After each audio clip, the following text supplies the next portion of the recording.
Hey guys, let's get more news about Steelers, but first, don't forget to subscribe and leave your like. Steelers injury report, Alex Highsmith, Calvin Austin 3 limited at practice. Outside linebacker Alex Highsmith and wide receiver Calvin Austin 3 were limited participants at Pittsburgh Steelers practice Wednesday, according to the injury report. Austin was in NFL concussion protocol after he absorbed 2 hits during the first half of this past Sunday's win at the Cincinnati Bengals. Highsmith did not play in that game, the third he has missed since suffering an ankle injury late during a November 10 victory at the Washington Commanders. From Friday to now, it's feeling so much better, Highsmith said of his ankle while speaking after practice at UPMC Rooney Sports Complex. So I've just got to keep taking steps in the right direction. It's really a mental thing, too, at this point, just because I've got to trust it, especially being that left ankle, that's the side I primarily bend off of. I've got to have as much strength on my ankle as I can. I've just got to continue to get better throughout the week. IR guys listed as limited: a pair of players who remain on injured reserve but have been cleared to practice. Defensive back Corey Trice and defensive lineman Montravius Adams were regarded as limited practice participants Wednesday. Trice must be activated by Thursday, or he cannot play the rest of the season. He has not played since Week 3 because of a hamstring injury.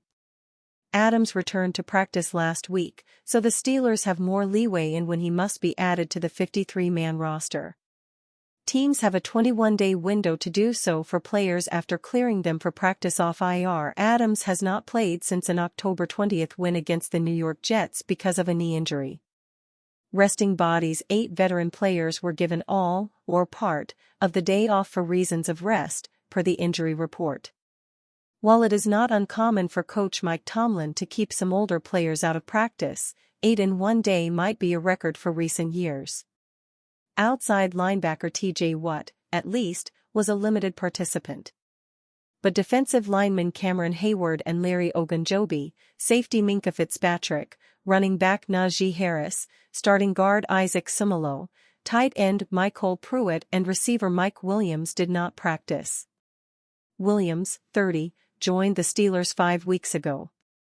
He spent this past offseason recovering from a torn ACL in his knee. Russell Wilson is dispelling popular NFL narrative, and it's bad news for Justin Fields. The Pittsburgh Steelers triumphed over their division rival Cincinnati Bengals on Sunday, boosting their season record to 9-3 and 5-1 in games started by Russell Wilson. The veteran quarterback was far from just a passenger to a strong defense. He took control of the game.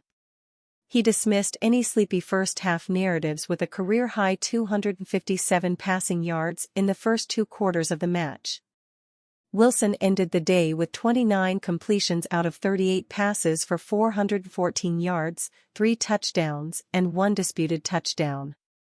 Pittsburgh players and coaches claimed that receiver George Pickens was pushed over by Cincinnati cornerback Cam Taylor-Britt during his takeaway of Wilson. Regardless, this performance marked the 3rd time, and first since his stint with the Seattle Seahawks, that Wilson exceeded 400 passing yards. It's a resounding rebuttal to any suggestion that his best days are behind him. Both Wilson and Justin Fields were brought into what appeared to be an open quarterback competition this offseason. While Fields had 6 starts and showed promise, the former Seahawks signal caller has taken the job and relegated Fields to a gadget role. Wilson signed a modest $1.2 million contract with the Steelers this offseason following his unceremonious release by the Denver Broncos, who are still paying him nearly $38 million not to play for them. At 36, he's still playing winning football games and loving every minute of it. "I just turned 36 the other day," Wilson confessed after the game. "I feel like I'm 26. Maybe I'm 30. He certainly evolved as a player, but one thing that hasn't changed is his exceptional deep ball ability. He effortlessly connected with rising star Calvin Austin 3 for a 23-yard strike. The throw ended up going much further than that. These days, Wilson isn't running much. He only clocked 3 rushing yards on the day. Instead, Fields was brought in for a crucial 3rd and 4 deep in the fourth quarter and ran for the first down. The Steelers face a tough schedule ahead and at 9-3 will try to hold off the rival 8-5 Baltimore Ravens for the division title. They'll host the Cleveland Browns next week before challenging road games against the Philadelphia Eagles and the Ravens. They finish their season with home games against the Kansas City Chiefs and a rematch with the Bengals. Wilson is thoroughly enjoying playing AFC North football. "It was fun. We just had a great time," he said. "We knew it was a matchup. We knew it was going to be a heavyweight fight." Danny Parkins, "I'll be floored if Russell Wilson isn't a Steeler in 2025. The Pittsburgh Steelers knew they'd need a quarterback heading into the 2024 season. They brought in both Russell Wilson and Justin Fields to try and remedy that problem. Wilson ended up being named the starter before the year began. At the time, expectations for him and the Steelers were all over the place. Some expected Wilson to return to his former self, while others thought the best football of his career was behind him. It's hard to be anything but pleasantly surprised with the level Wilson is playing at. He's only seen 6 games this year, but he's now won 5 of them. In Sunday's win against the Cincinnati Bengals, Wilson was incredible. He's doing enough to keep the Steelers ahead in the division and in the race for the first seed in the AFC. However, Wilson's status beyond the 2024 season remains up in the air. He and Fields will be free agents in 2025, giving the Steelers some tough decisions. Before the season, it didn't seem incredibly likely that either of the two would remain with the franchise past this year. Now, it seems more likely that Pittsburgh keeps Wilson around than not. On Wednesday's episode of Breakfast Ball on Fox Sports, Danny Parkins reiterated that thought.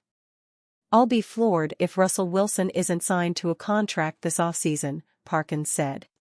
"I don't think they're, Steelers, gonna want to franchise tag him because it's too cost prohibitive. But this is the best quarterback season that a Steelers fan has seen in at least half a decade and in some instances, ever. They were not expecting this. So, why not a 3-year, $100 million contract for Russell Wilson?" In the 6 games Wilson has played, he's been very impressive. He's completing 65.8% of his passes and has thrown for 1,626 yards, an average of 271 per game. Wilson has 10 touchdown passes to just 3 interceptions and a 104.3 passer rating. Last season with the Denver Broncos, Wilson also put up good numbers, but it wasn't helping the team win. This year, he's putting up even better numbers and is 5-1 as a starter, with his only loss coming in a tough divisional game in the snow. As Parkins said, if Wilson keeps this up throughout the rest of the season, why not bring him back? Of course, the price would have to be right, and a potential long-term contract puts Wilson near the age of 40 by the time it ends. Still, given his production, it has to be considered. And you, fan? What do you think of the situation of Russell Wilson? Leave your opinion in the comments.